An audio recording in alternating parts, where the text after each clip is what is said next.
आज सवेरे नई दिल्ली में प्रधानमंत्री के निवास स्थान पर श्रीमती गांधी की हत्या करने की कोशिश की गई। उन्हें तुरंत all India institute of medical sciences ले जाया गया। वहां पहुंचते ही डॉक्टरों ने उनका उपचार शुरू कर दिया।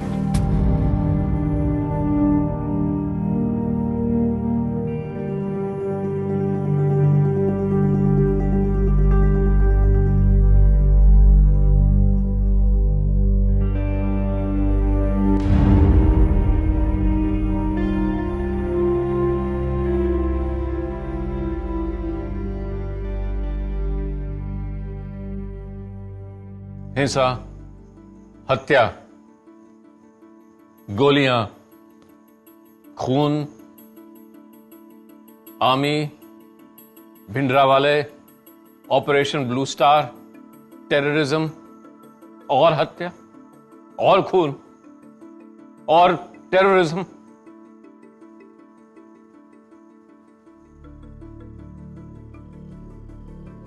एक जमाना ऐसा था कि पंजाब में सब कुछ ठीक ठाक ही था।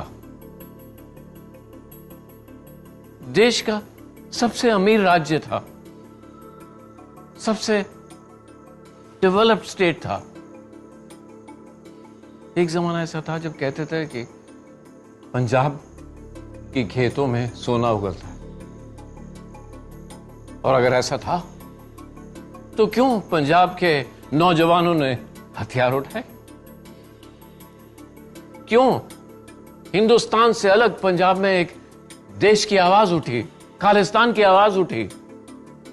और क्यों टेररिज्म में हजारों लोगों की मौत हुई, हत्या हुई?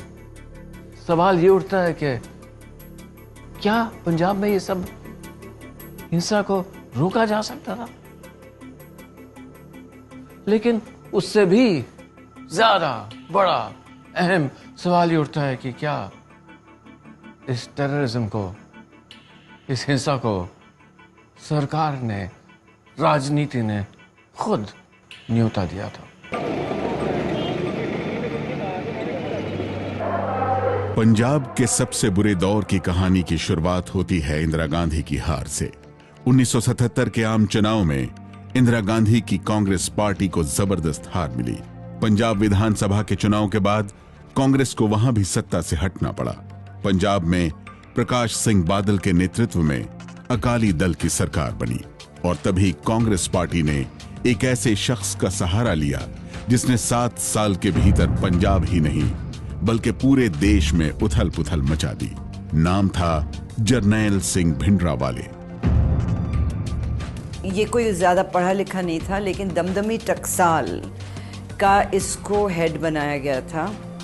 और दमदमी टकसाल की अहमियत ये है कि गुरु गोविंद सिंह ने पहली बार या दूसरी बार जब गुरु ग्रंथ साहब को कंपाइल किया था, वो इस टकसाल में किया था। अकाली पार्टी जो है वो हमेशा,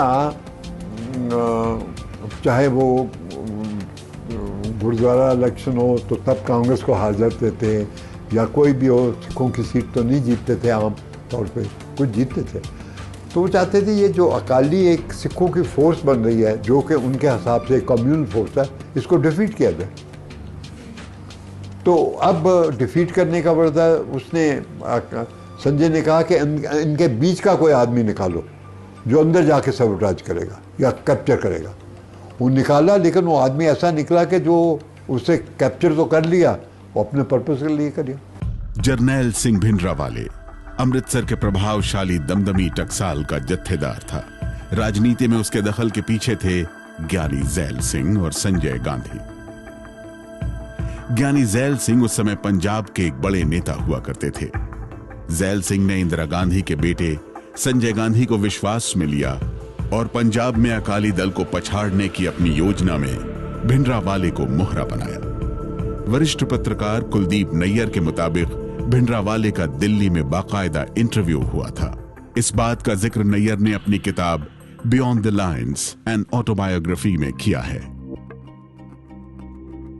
कांग्रेस कार्यकारिणी समिति के सदस्य जैल सिंह और दरबारा सिंह, जो बाद में मुख्यमंत्री भी बने, उन्होंने मिलकर 2 सम्मानित व्यक्तियों का चुनाव किया और उन्हें संजय गांधी से मिलवाया। पहला व्यक्ति संजय को कुछ खास नहीं जचा, लेकिन भिंडरवाले का अक्खड़पन और तीखे तेवर उन्हें बहुत पसंद आया। संजय को लगा कि अकाली दल को टक्कर देने के लिए वे बिल्कुल सही व्यक्ति हैं। संजय के दोस्त और सांसद कमलनाथ ने मुझे यह बताते हुए कहा था, हम कभी कभी उन्हें पैसे भी देते रहते थे। हमने कल्पना भी नहीं की थी कि वो आतंकवाद की राह पर चल पड़ेंगे। जरनैल सिंह भिंडरावाले के तेवर शुरू से ही तीखे थे। 13 अप्रैल 1978 निरंकारी और अमृतधारी सिखों के बीच हुई खूनी मुठभेड़ के बाद से ही वो चर्चा में आने लगा था। इस दिन 13 अमृतधारी सिख मारे गए थे। इसके बाद निरंकारी बाबा गुरबचन सिंह के खिलाफ हरियाणा में मुकदमा चला, फिर उनकी रिहाई भी हो गई। इन बातों से कट्टर सिख नाराज हुए। निरंकारियों के साथ जो सिखों की पुरानी दुश्मनी थी उसको इसने वो अपनाया और इस मूवमेंट का उसने उसको अगुवाई करने की कोशिश की।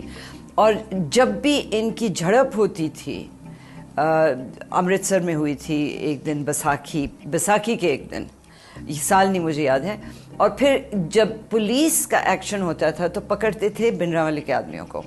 सिखों के 10वें गुरु गोबिंद सिंह ने अपने बाद गुरु ग्रंथ साहिब को ही गुरु बना दिया। सिख परंपरा के मुताबिक उनके बाद कोई गुरु नहीं हो सकता, जबकि निरंकारी जीवित गुरुओं में आस्था रखते हैं। 1978 में बाबा गुरबचन सिंह निरंकारियों के प्रमुख थे। बैसाखी के दिन हुई खूनी झड़प के बाद 24 अप्रैल 1980 को उनकी हत्या कर दी गई। इस हत्या के लिए नामजद ज्यादातर लोगों का ताल्लुक भिंडरावाले से था। इन घटनाओं के बाद पत्रकार कुलदीप नैयर की मुलाकात भिंडरावाले से हुई थी।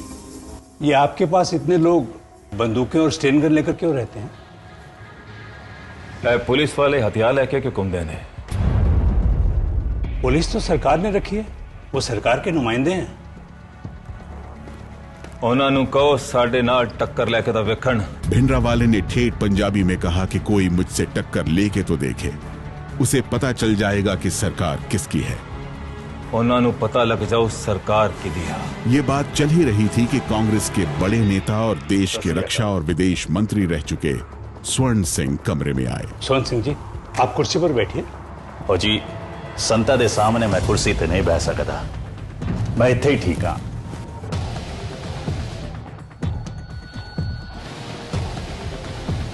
कुर्सी एक थी, मैं बैठा हुआ था, तो वो आके जमीन पे बैठ गए। तो मैंने कहा आप बैठिए, मैं उठ रहा, मैं कहा नहीं आप कुर्सी पर बैठिए। कहते नहीं, संतान के प्रेजेंस में यही फर्श ही अच्छा है। स्वर्ण सिंह की गिनती तब देश के बड़े नेताओं में होती थी और उन्होंने भी भिंडरावाले के सामने फर्श पर बैठना ही मुनासिब समझा। दरअसल कांग्रेस ने भिंडरावाले को बहुत सोच समझकर आगे बढ़ाया। इसके पीछे ज्ञानी जी का इनिशियल हाथ था। वो मिसेस इंदिरा गांधी को एक उसने बताया था कि वो पंजाब पॉलिटिक्स में अकालियों को इरेलीवेंट कर देगा, तो उसमें वो हर तरह की गेम करता था। शुरू में ये उसकी ही एक क्रिएशन थी, जो कि संत भिंडरावाला अकालियों को एक एसजीपीसी के छोटे चुनाव में वगैरह उसको सपोर्ट किया।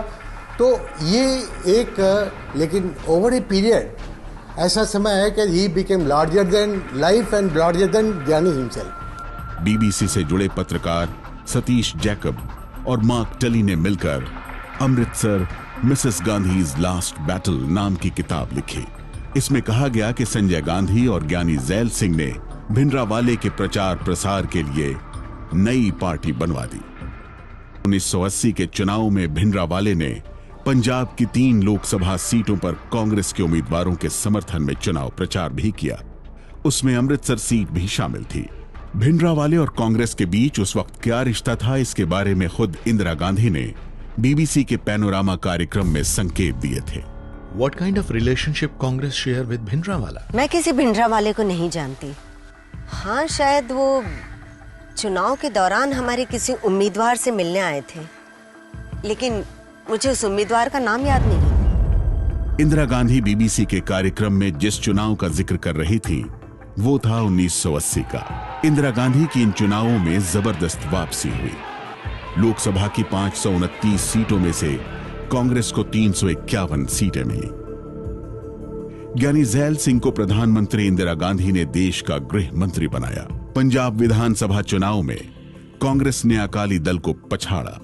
ज्ञानी ज़ैल सिंह के राजनीतिक विरोधी और कांग्रेस के वरिष्ठ नेता दरबारा सिंह को पंजाब का मुख्यमंत्री बनाया गया। इसी के साथ पंजाब में राजनीति का एक नया दौर शुरू हो गया।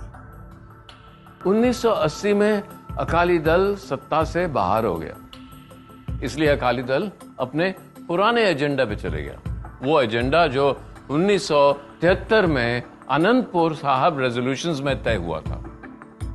अब अकाली दल उन्हीं रेजोल्यूशंस को लेकर सरकार के ऊपर दबाव डालने लगा। अब उन रेजोल्यूशंस में था जैसे कि चंडीगढ़ को पंजाब को देना, जैसे कि नदियों का पानी ज्यादा पंजाब को देना। अब ये बातें शुरू ही हुई थी कि बाकी देश के भागों की तरह पंजाब में भी सेंसस शुरू हो गया। पंजाब में सेंसस यानी जनगणना ने वहां की राजनीति को गर्म कर दिया। धर्म और भाषा को लेकर राजनीति होने लगी। पंजाब में सबसे ज्यादा पढ़े जाने वाले हिंदी अखबार पंजाब केसरी ने हिंदी को लेकर मुहिम चला दी।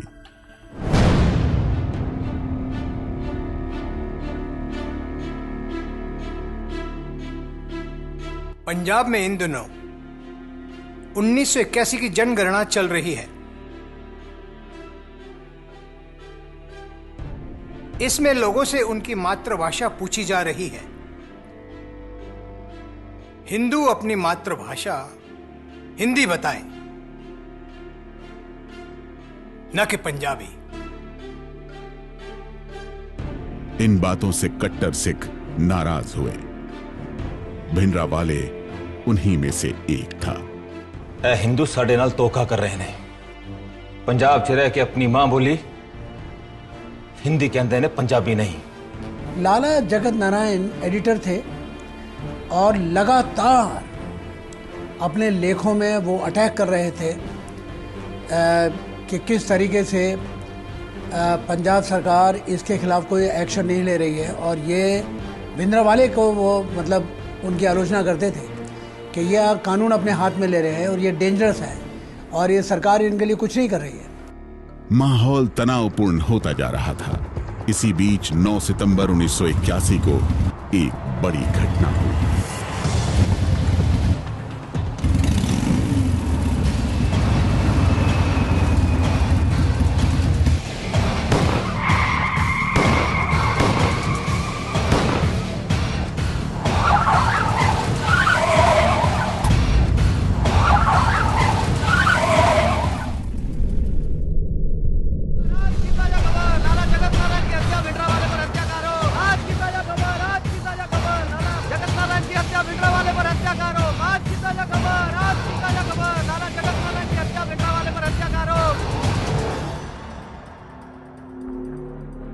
9 सितंबर 1981 लाला जगत नारायण की हत्या कर दी गई।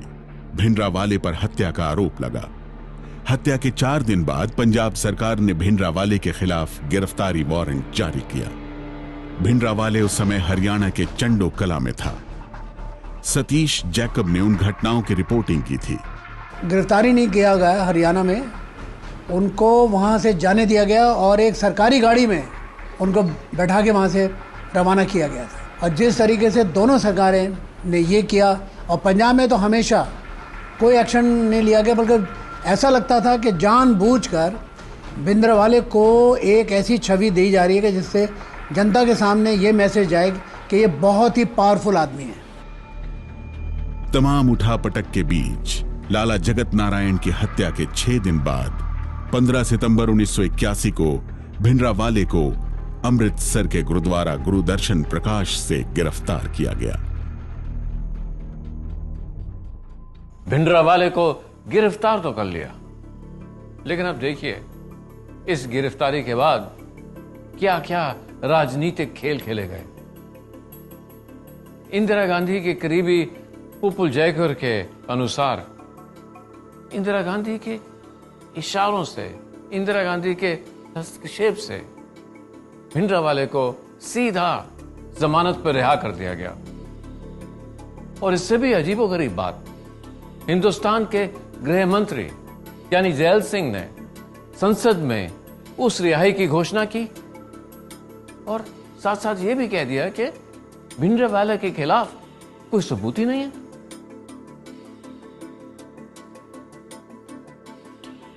संत जरनैल सिंह भिंडरावाले को जमानत पर रिहा कर दिया गया है। लाला जगत नारायण की हत्या में उनके खिलाफ कोई भी सबूत नहीं मिला है। भिंडरावाले की गिरफ्तारी पर राजनीति चल रही थी तो दूसरी तरफ पंजाब को अलग कर खालिस्तान देश बनाने की मांग भी होने लगी। पंजाब में खून खराबा बढ़ता जा रहा था। मामला संसद में उठा। सीपीएम नेता हरकिशन सिंह सुरजीत ने सरकार से सीधा सवाल पूछा। मैं सदन को यह बता देना चाहता हूं कि भिंडरावाला को कांग्रेस और अकाली दल दोनों का संरक्षण मिल रहा है। अब इससे ज्यादा और क्या हो सकता है कि भिंडरावाला पिछले महीने लगातार 10 दिन तक अपने हथियारबंद साथियों के साथ घूमता रहा दिल्ली में। उसे किसने बुलाया? वो कौन है जिसने भिंडरावाला के सारे कार्यक्रमों को प्रायोजित किया था? संसद और उसके बाहर उठ रहे सवालों का न तो कांग्रेस ने जवाब दिया और न ही अकाली दल ने। उधर भिंडरावाले जमानत पर रिहा होने के बाद अपने बॉडीगार्ड के साथ दिल्ली से लेकर मुंबई तक बेखौफ घूम रहा था। शुरू में पैसा भी दिया जिससे उसने हथियार खरीदे, और ये भी कि भाई दूसरी, जैसे कि वो बॉम्बे गया था, बॉम्बे से सीधा अमृतसर आया, रास्ते में किसी ने उसको रोका नहीं। तो कांग्रेस अगर चाहती तो उसको कैद कर सकती थी, कोई पहले ही करना चाहिए था, फिर ये ब्लू स्टार ऑपरेशन ही ना होता। वो एक बार दिल्ली आए थे अपने समर्थकों के साथ, और मुझे अच्छी तरह याद है उन्होंने पूरे दिल्ली का चक्कर लगाया था। कई ट्रकों में थे, भिंडरा आगे ऊपर बैठे हुए थे बिल्कुल ओपन में, और पीछे सारी लॉरियां थी, वो पूरा चक्कर लगाया था। और फिर यहाँ पर एक सिख नेता थे जिनका देहांत हो गया था, संतोख सिंह की जो एक शो सभा थी उसमें भिंडरावाले ने शिरकत की थी, और उसमें राजीव गांधी भी आए थे। भिंडरावाले ने अपनी गिरफ्तारी को और अपनी गिरफ्तारी से ज्यादा अपनी रिहाई को एक बहुत बड़ा मुद्दा बना लिया। उसने बड़ी शान से कहना शुरू किया कि इंदिरा गांधी सरकार ने जो उसके लिए 1 महीने में किया है वो खुद सालों में नहीं हासिल कर सकता था, और ब्रिटेन और कनाडा और अमेरिका और जर्मनी के कुछ सिखों ने खालिस्तान की मांग को समर्थन दिया। पंजाब में भिंडरावाले और उसके समर्थक अलग देश खालिस्तान की बात कर रहे थे। तभी दिल्ली में एशियाड खेलों की तैयारी जोरों पर थी। एशियाड खेलों का आयोजन 1982 के नवंबर और दिसंबर महीने में होना था। 30 साल बाद भारत में इतना बड़ा आयोजन हो रहा था, जहां 33 देशों के खिलाड़ी हिस्सा लेने वाले थे। एशियाड को सफल बनाने की जिम्मेदारी इंदिरा गांधी के बड़े बेटे राजीव गांधी पर थी। दिल्ली में सुरक्षा इंतजाम कड़े कर दिए गए थे। दिल्ली में राजीव गांधी की छत्रछाया में एशियाई खेल हो रहे थे। उधर भिंडरावाले ने दिल्ली में इस दौरान विरोध प्रदर्शन की चेतावनी दे दी थी। गड़बड़ी की आशंका से दिल्ली हरियाणा सीमा सील कर दी गई। दिल्ली की तरफ आने वाले सिखों को शक की नजर से देखा जाने लगा। हरियाणा पुलिस के जवान पड़ताल के दौरान बदसलूकी भी कर रहे थे। आम जनता ही नहीं, अपमानित होने वालों में 1965 की भारत पाकिस्तान लड़ाई के hero air marshal Arjan Singh भी शामिल थे।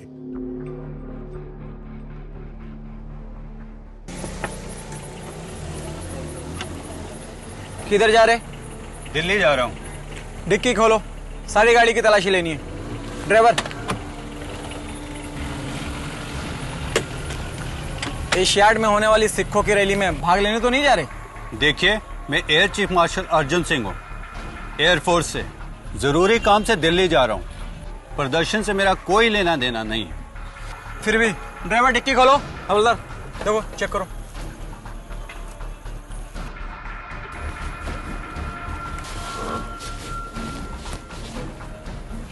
ठीक है, ओके जाइए।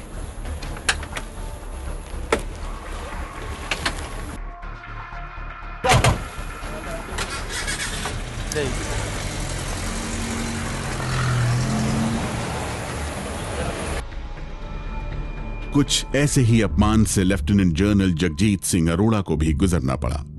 लेफ्टिनेंट जनरल जगजीत सिंह अरोड़ा ने बांग्लादेश की लड़ाई में पाकिस्तान के 90,000 से ज्यादा सैनिकों का सरेंडर करवाया था। खुद कांग्रेस के नेताओं को भी नहीं बख्शा गया। इतना ही नहीं, पुलिस ने शक के आधार पर करीब 1,500 लोगों को गिरफ्तार कर लिया। पुलिस की ज्यादतियों की वजह से पंजाब में जबरदस्त गुस्सा था। इस गुस्से का फायदा भिंडरावाले ने उठाया। तुसी देखिया किस तरह सिखा दे हरियाणा बार्डर ते अपमान किया गया।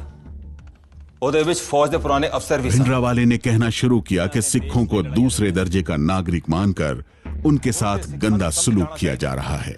देश के लिए कुर्बानी देने वाले सेना के अफसरों को भी नहीं छोड़ा गया है। जिथे सिखा नूं दूजे दर्जे का नागरिक मन के घटिया सलूक किया जाता है, समझे? भिंडरावाले के आगे सिखों के नरमपंथियों की आवाज कमजोर पड़ने लगी थी। कमजोर पड़ने वालों में हरचंद सिंह लोंगोवाल भी थे। पंजाब में सक्रिय अकाली दल के अध्यक्ष संत हरचंद सिंह लोंगोवाल थे। भिंडरावाले के बढ़ते हुए प्रभाव ने उनको किनारे कर दिया था। इसी बीच एक बड़ी घटना हुई जिसने पंजाब में दहशत फैला दी। इस बार निशाने पर खुद पुलिस थी। पंजाब में तो टेररिज्म बढ़ता गया, हिंसा बढ़ती गई, मर्डर्स बढ़ते गए और उनमें से एक मर्डर की बहुत चर्चा होती है। पंजाब के DIG as Atwal golden temple स्वर्ण मंदिर में अपना मत्था टेकने गए थे। मत्था टेक के बाहर निकले, गोल्डन टेम्पल से बाहर निकले, हाथ में प्रसाद था और गोलियां चली। एएस अटवाल वहीं गिर गए और घंटों उनकी लाश गोल्डन टेम्पल के बाहर एक सड़क पर पड़ी रही, लेकिन किसी भी पुलिस को हिम्मत नहीं हुई कि वो अपने अधिकारी की लाश अपने कब्जे में कर लें। इतना खौफ था भिंडरावाले का।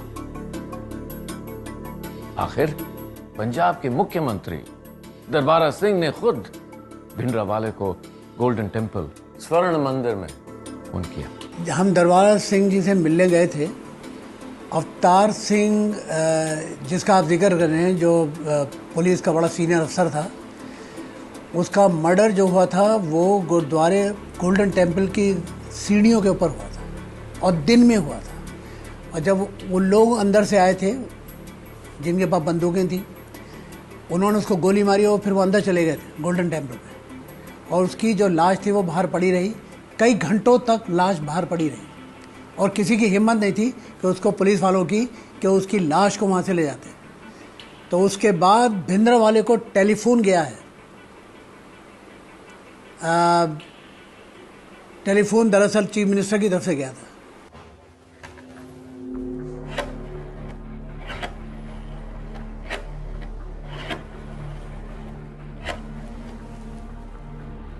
मुख्यमंत्री दरबारा सिंह ने कहा कि डीआईजी अवतार सिंह की लाश 2 घंटे से पड़ी है। 2 घंटे हो गए उनकी लाश नो दरबार साहब दे बाहर पे है।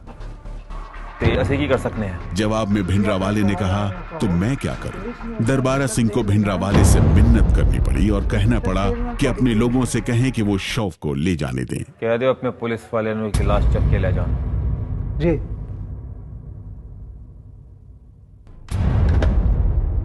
अटवार जो वापस जाने लगे थे, उसके पीछे किसी ने गोली चलाकर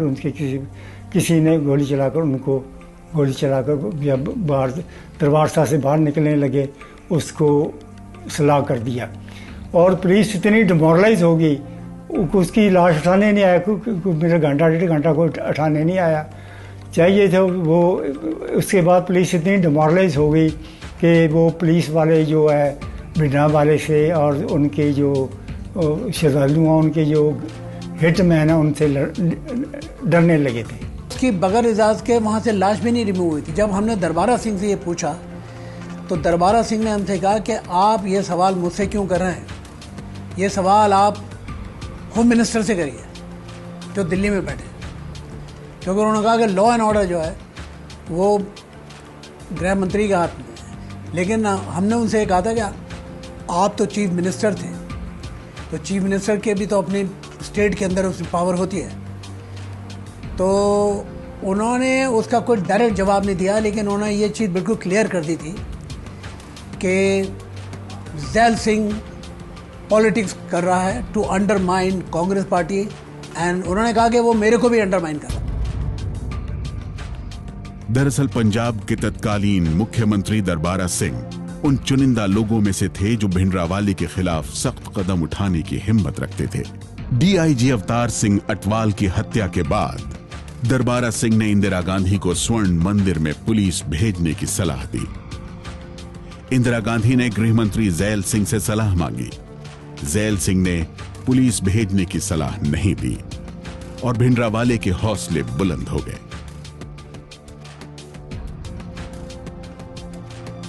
पंजाब में हालात लगातार विस्फोटक होते जा रहे थे।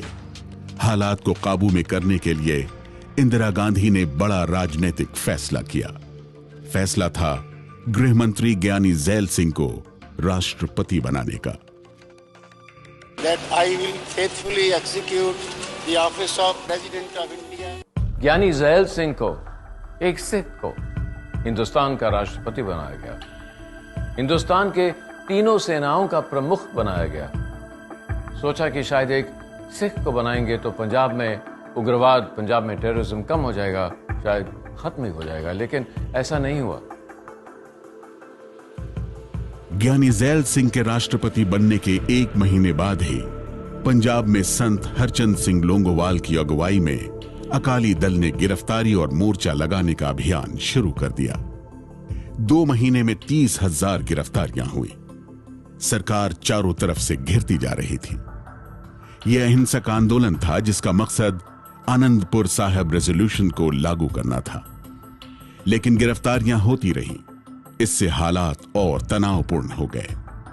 इसी बीच 5 अक्टूबर 1983 को उग्रवादियों ने हिंसा की एक बड़ी घटना को अंजाम दिया। पंजाब के कपूरथला से जालंधर जा रही बस को सिख बंदूकधारियों ने देर रात रोका। बस में सवार यात्रियों में से हिंदुओं को चुन चुनकर बाहर निकाला गया और एक लाइन में खड़ा करके गोली मार दी गई। इस तरह अपने परिवार की महिलाओं और बच्चों के सामने 6 लोग मारे गए। इस हत्याकांड के बाद ही पत्रकार तवलीन सिंह भिंडरावाले से अमृतसर के स्वर्ण मंदिर में मिली। आज मैं किसी तवलीन सिंह ने पूछा, मारने वाले सिख थे? जवाब में भिंडरावाले ने कहा, उनसे मेरा क्या लेना देना, मेरा क्या लेना देना। फिर जब घटना की निंदा के बारे में पूछा गया तो भिंडरावाले ने कहा, मैं क्यों करूं निंदा, मैं निंदा करने वाला कौन होता हूं? मैं कौन हूं यदि निंदा करने वाला।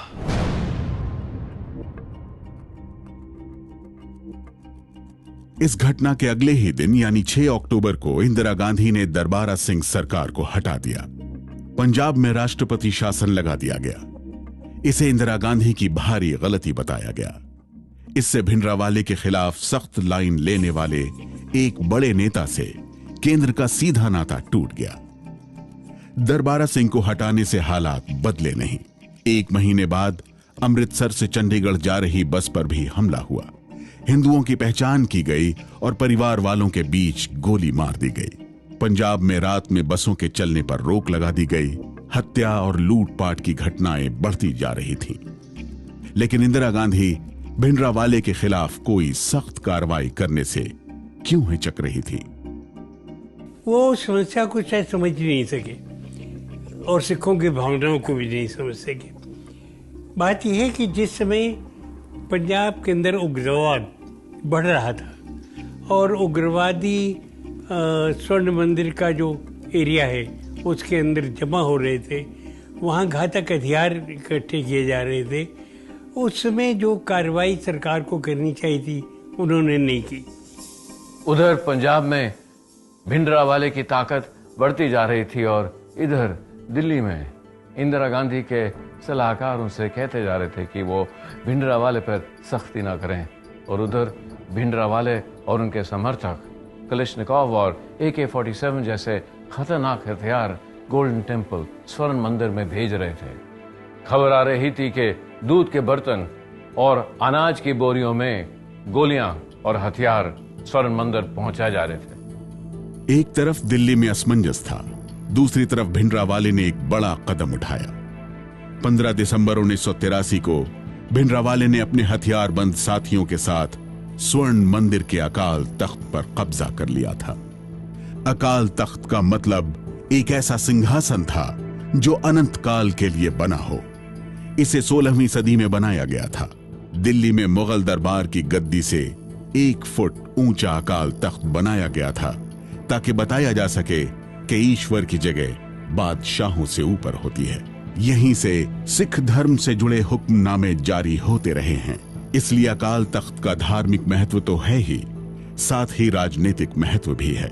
भिंडरावाले के अकाल तख्त पर कब्जे का विरोध गोल्डन टेम्पल के प्रमुख ग्रंथी कृपाल सिंह ने किया, लेकिन भिंडरावाले ने किसी की परवाह नहीं की। बैसाखी के दिन ये बात है 1984 की, सिर्फ 2-3 महीने पहले जब ऑपरेशन ब्लू स्टार हुआ है, तो वहाँ एक सरदार लीडर था, उसको भिंडरावाले के लोगों ने दौड़ के अंदर उसका मर्डर किया। वो आगे दौड़ रहा था, वो पीछे से गोलियां मार रहे थे, और दिन दहाड़े, ये दोपहर की बात है जब उसका मर्डर हुआ।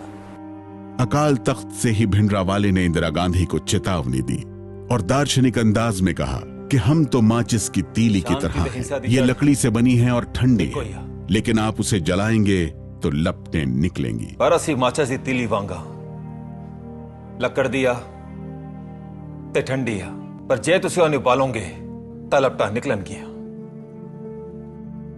इंदिरा गांधी के लिए मुश्किलें बढ़ती जा रही थी। 1984 का फरवरी महीना था। 10 महीने बाद ही देश में और पंजाब में चुनाव होने वाले थे, और इंदिरा गांधी के लिए समझौता करना एक राजनीतिक मजबूरी भी बनती जा रही थी। उधर अकाली भी समझ गए थे कि भिंडरावाले का कद बहुत बढ़ गया है और वो उनके वजूद को ही कड़ी चुनौती दे सकता है। तब नरसिंह राव विदेश मंत्री हुआ करते थे। उन्हें अकालियों से बातचीत करके समझौते की कमान सौंपी गई। नरसिंह राव ने बातचीत करके एक समझौते का फॉर्मूला निकाला। यह फॉर्मूला अकाली नेताओं को मंजूर था। इस फॉर्मूले में पंजाब को चंडीगढ़ शहर दिया जाएगा और हरियाणा को बदले में अबोहर शहर, और सरकार से इस फॉर्मूले की सिफारिश करने के लिए एक आयोग बनाया जाएगा। लेकिन एक और शर्त थी कि यह फॉर्मूला पहले हरचंद सिंह लोंगोवाल को और भिंडरावाले को मंजूर होना चाहिए। नरसिंह राव को बातचीत में सफलता मिली और समझौते की रूपरेखा तैयार हो गई। इसमें कहा गया कि एक आयोग बनाया जाएगा जो इस तरह की सिफारिश करेगा, लेकिन सरकार की तरफ से शर्त यह थी कि समझौता तभी होगा जब अकाली दल के अध्यक्ष हरचंद सिंह लोंगोवाल और भिंडरावाले इसके लिए राजी होंगे। हरचंद सिंह लोंगोवाल और भिंडरावाले को राजी करने का काम गुरुचरण सिंह तोहड़ा और प्रकाश सिंह बादल का था। गुरुचरण सिंह तोहड़ा तब शिरोमणि गुरुद्वारा प्रबंधक कमेटी के अध्यक्ष थे। सिख राजनीति के सबसे मजबूत नेताओं में उनकी गिनती होती थी। बादल और तोहड़ा इस प्रस्ताव को लेकर स्वर्ण मंदिर गए। वहां उन्हें संत हरचंद सिंह लोंगोवाल और भिंडरावाले से मिलना था। संत हरचंद सिंह लोंगोवाल खुद भिंडरावाले से त्रस्त थे। वो तैयार हो गए। अब भिंडरावाले को तैयार करना बाकी था। देखो संत जरनैल सिंह जी, तोहड़ा ने बताया कि सरकार ज्यादातर मांगे मान गई है। भिंडरावाले को यह भी बताया गया कि एक कमीशन बिठाकर सरकार दूसरी मांगों को भी मान लेगी। सानू इस गल ते सहमत हो जाना चाहिए। संत जरनैल सिंह जी, इस मामले च मेरी भी यही सलाह। बातचीत और समझौते की कोशिश बेकार गई। भिंडरावाले किसी भी कीमत पर समझौते के लिए तैयार नहीं था। इस अलावा और कोई समझौता नहीं हो सकता। ओ जी कम्युनिटी तोड़ा जी, मैं तुम्हारी सारी खेड़ा जानना। साफ था भिंडरावाले किसी भी तरह के समझौते के लिए तैयार नहीं था। आप दे नाल धोखा कर रहे हो। ऐसे कोई धोखा नहीं। ਇਹ ਜੇ ਪੰਜਾਬ ਦੇ ਤੇ ਸਿੱਖਾਂ ਦੇ ਹਿੱਤ ਲਈ ਹੈ। किस दे हकले की है मैं सब जानना। ਤੁਹਾਡੀ ਅੱਖ ਸੱਤਾ ਤੇ ਹੈ। ਤੁਸੀਂ ਮੁੱਖ ਮੰਤਰੀ बनना ਚਾਹੁੰਦੇ ਹੋ। ਬਿੰਦਰਵਾਲੇ ਜੀ ਮੈਂ ਤੁਹਾਨੂੰ ਅਕਾਲ ਤਖਤ ਤੋਂ ਬਾਹਰ ਕਢਵਾ ਦਵਾਂਗਾ। ਉਹ ਤੇ ਬਾਤ ਦੀ ਗੱਲ ਹੈਗੀ।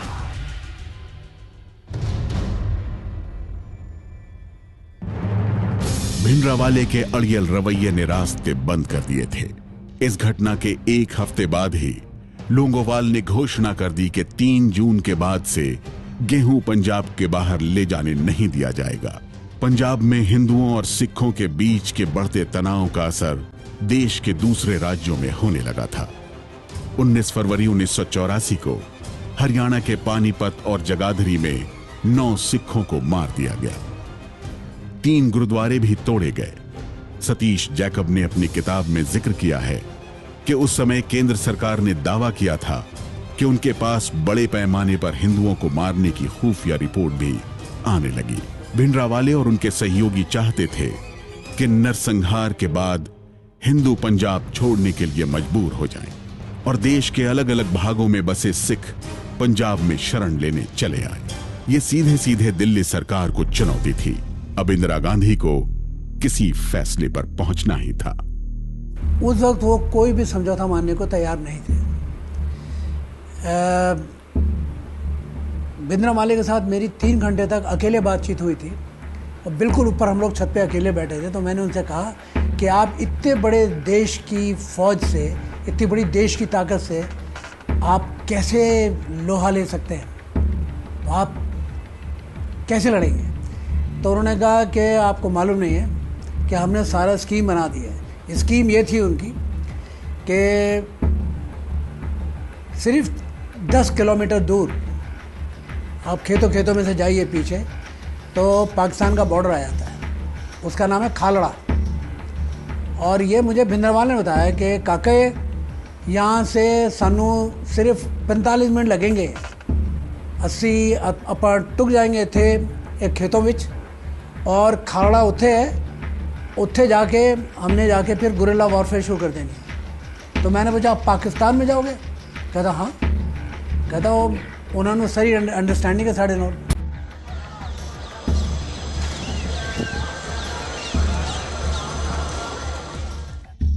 1 जून 1984 को पंजाब को सेना के हवाले कर दिया गया। सेना क्या कार्रवाई करेगी इसको लेकर चिंता थी। आखिरकार 2 जून 1984 की रात इंदिरा गांधी दूरदर्शन पर आईं एक आखिरी अपील के साथ।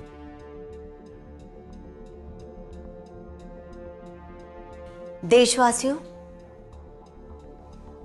पंजाब में निर्दोष सिख और हिंदू मारे जा रहे हैं, अराजकता फैली हुई है, लूटपाट हो रही है, धार्मिक स्थल अपराधियों और हत्यारों के शरणगाह बन गए हैं।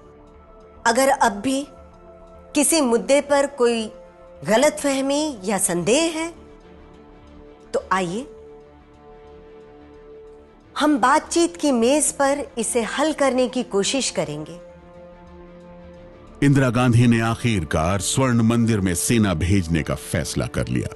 कोड वर्ड रखा गया ऑपरेशन ब्लू स्टार।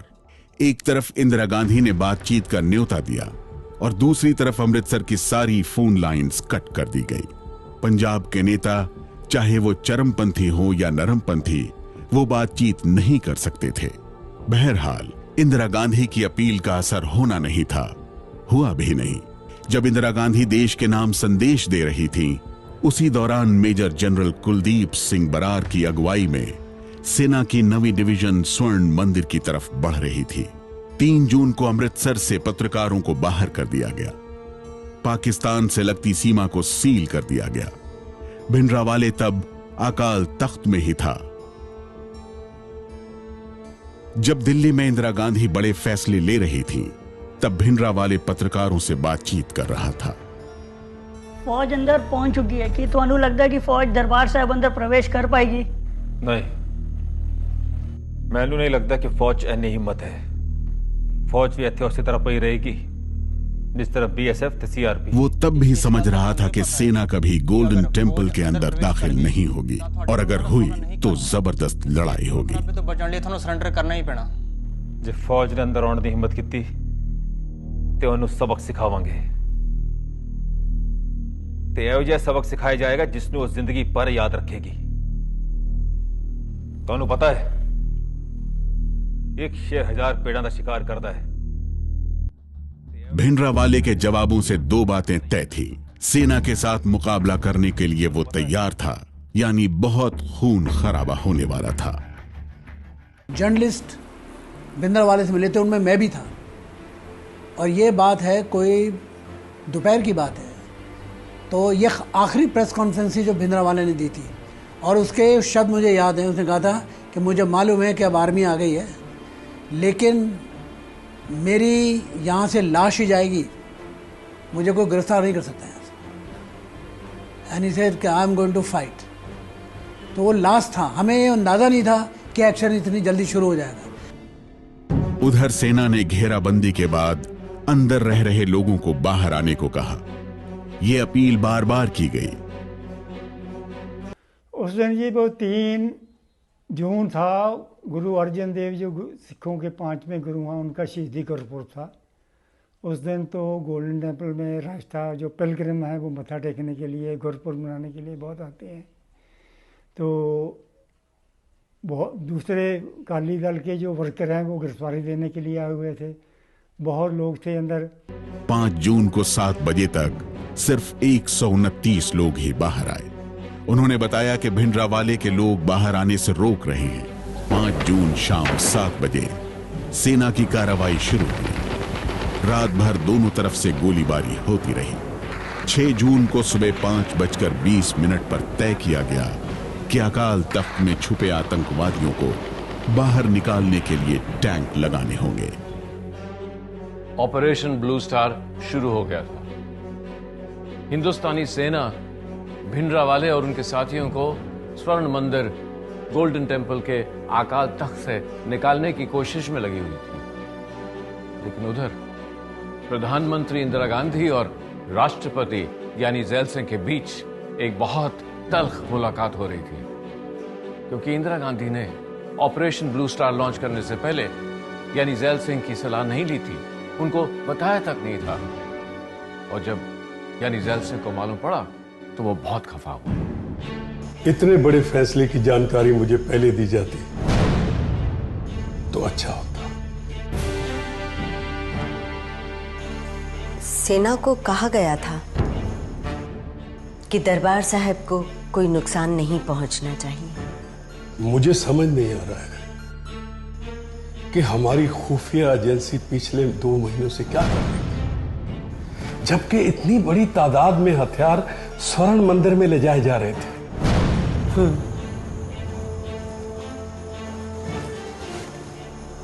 जब भिंडरावाले ने गुरु नानक निवास को छोड़ के अकाल तख्त को अपना ठिकाना बनाया, तब उसे गिरफ्तार करने की कोशिश क्यों नहीं की? ये पंजाब सरकार का काम था, उन्हें नजर रखनी चाहिए थी। दुख बहुत था कि भाई गोल्डन टेम्पल में गई फौज वगैरह, दुख था, और उसका वो दुख प्रकट भी किया, लेकिन गवर्नमेंट के साथ खड़े रहे। जैसे मैंने कहा, उस रात जो उन्होंने ब्रॉडकास्ट किया वो बहुत उनकी हिम्मत थी, क्योंकि बहुत लोग कह रहे थे तुम्हें रिज़ाइन कर देना चाहिए, तुम ये, अगर तुम रिज़ाइन कर दो तो एक और रंजीत सिंह बन जाओगे। तो ज्ञानी जी खुद हर्ट हुए इसके मामले इसके बारे में, क्योंकि उसको इसके बारे में डार्क में रखा गया था, इस ऑपरेशन के बारे में, तो उसको बड़ा इसमें दुख हुआ। ये सिख साइकी को इतना हर्ट किया।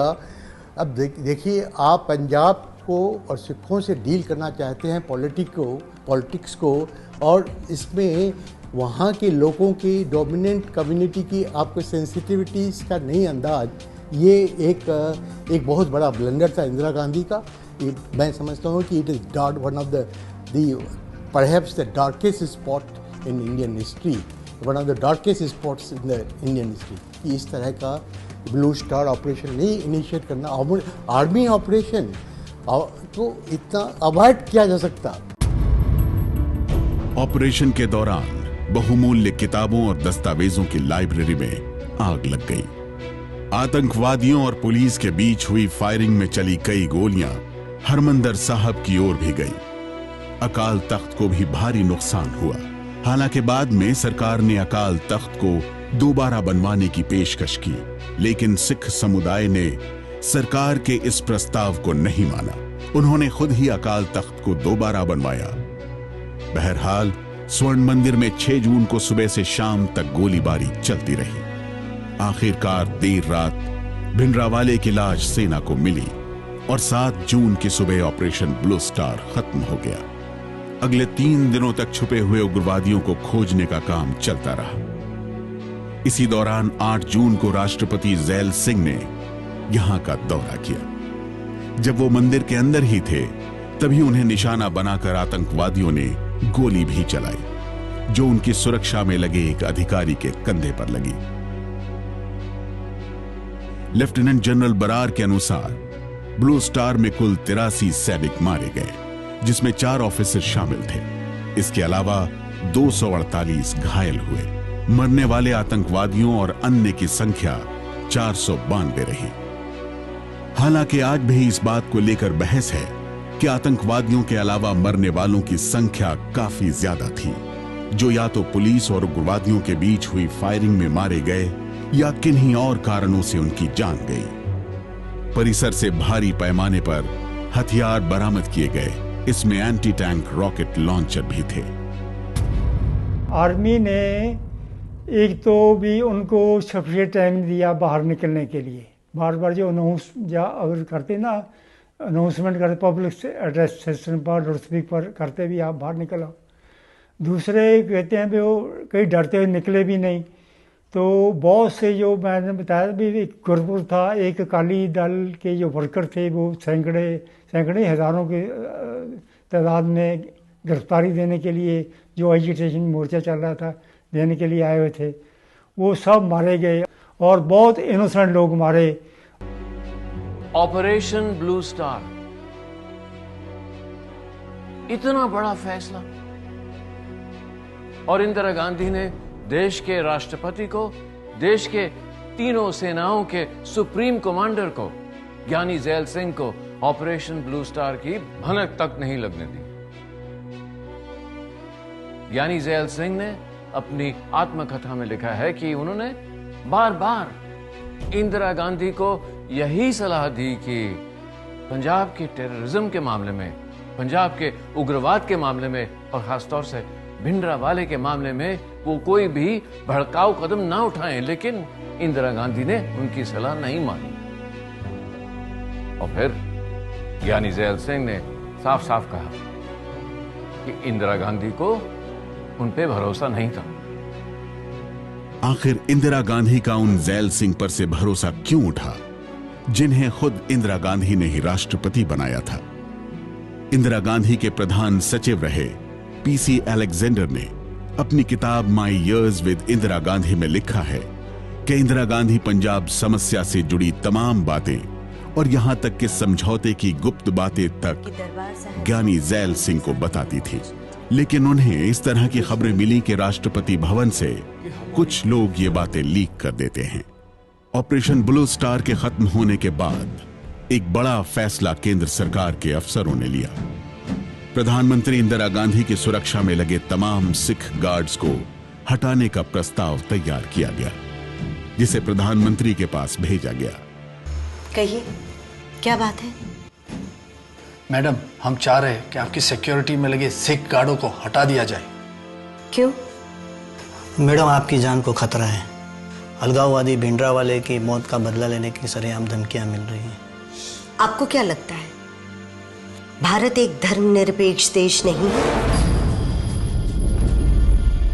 मैं एक धर्मनिरपेक्ष देश की प्रधानमंत्री हूं। सिख गार्ड्स को हटाना उनका अपमान होगा। जो जैसा चल रहा है उसे वैसे ही चलने दीजिए। जी।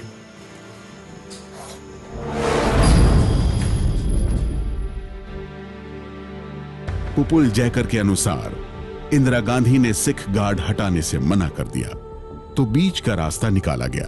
उनकी सुरक्षा में तैनात हर सिख गार्ड के साथ एक गैर सिख गार्ड को लगाने का फैसला हुआ, लेकिन इस फैसले पर कभी अमल नहीं किया गया। इन्हीं दिनों पुपुल ने बायोग्राफी लिखने का प्रस्ताव इंदिरा गांधी को दिया। इंदिरा इसके लिए तुरंत तैयार हो गईं।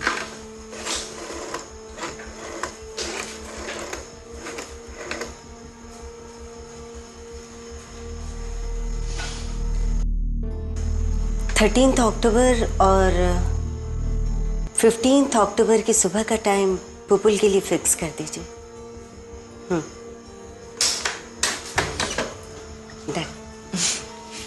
चलो मैं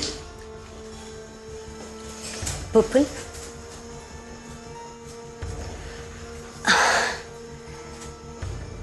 मेरे साथ जो हुआ सो हुआ। मुझे लगता है मैंने अपने सारे कर्ज उतार दिए।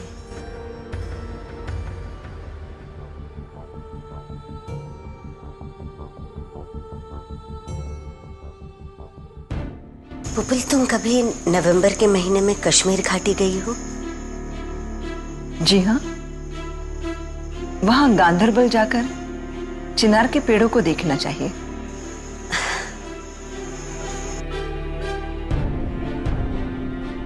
पता है पुपुल, मैं चिनार के पेड़ों के नीचे बैठना चाहती, बदलते हुए रंगों को महसूस करना चाहती, चिनार की पत्तियों को पकते हुए देखना चाहती और उन्हें पेड़ से अलग होते हुए देखना चाहती।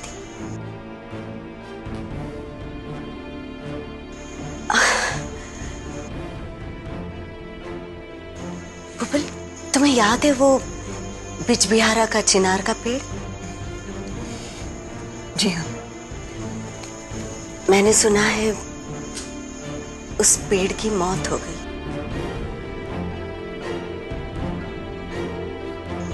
हाँ।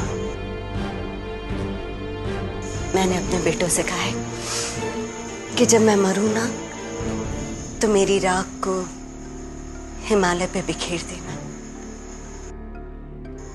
आप मौत की बात क्यों करती हैं?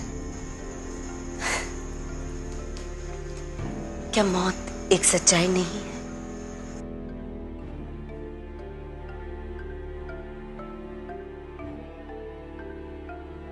अगले ही दिन इंदिरा गांधी राहुल और प्रियंका को लेकर श्रीनगर चली गई।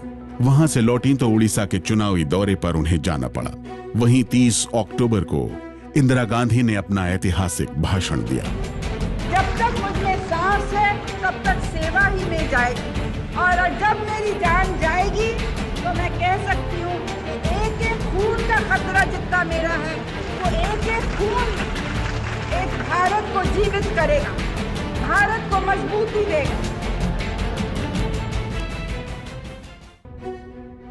3 महीने बाद ही देश में लोकसभा चुनाव होने वाले थे और आयरन लेडी मौत की बातें कर रही थी।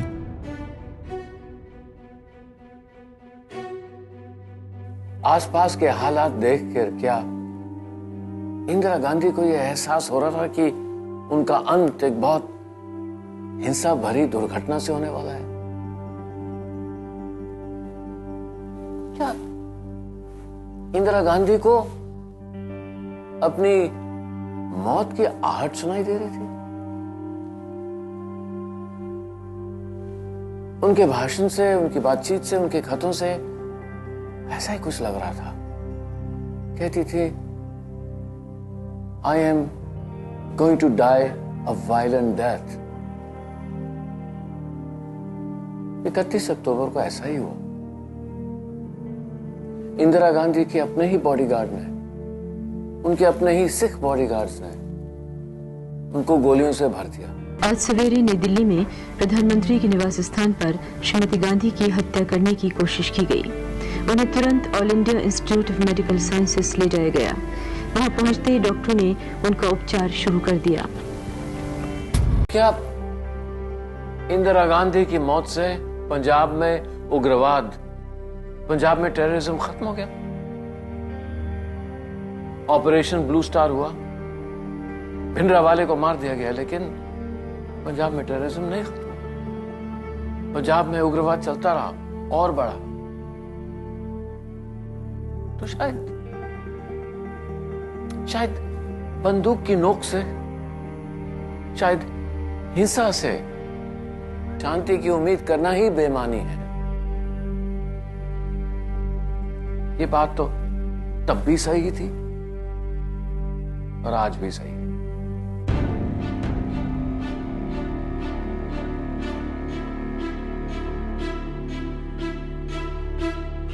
इंदिरा गांधी की हत्या के बाद ही दिल्ली और देश के दूसरे इलाकों में सिख विरोधी दंगे हुए।